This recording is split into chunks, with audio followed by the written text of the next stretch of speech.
House Democrats have unveiled a budget package that boosts Medicaid and education spending. News 8's government reporter Gregory Porter shows us what's in the Democratic proposal.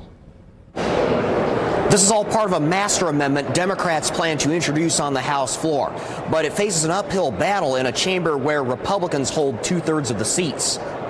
Both the Democratic and Republican budget proposals fully fund the state's forecasted Medicaid needs. But Democrats want additional funding to clear out the Medicaid waiver wait list and another $300 million to offset potential federal cuts. We know there's going to be cuts. There's no way that we can put our heads in the sand and say there's not going to be cuts. We're going to have cuts at the federal level. We have to be ready for those cuts to come forth. Democrats also demand more spending on education. They want a 2% increase in tuition support for all public schools.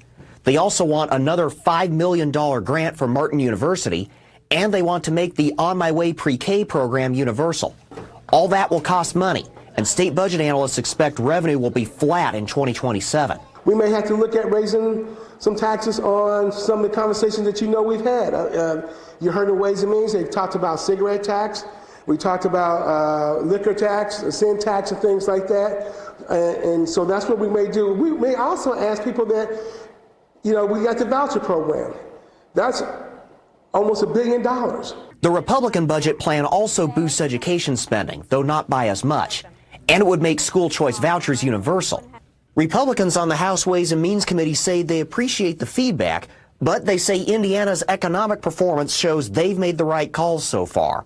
We've got to make sure, I think, the results speak for themselves. We've got to make sure that we continue to invest in balance and in the things that people care about. I mean, 4% funding across the board for education and new funding is certainly a priority. It's been a priority for a long time. Democrats control just 30 of the 100 seats in the House, so flipping 21 Republicans is a tall order.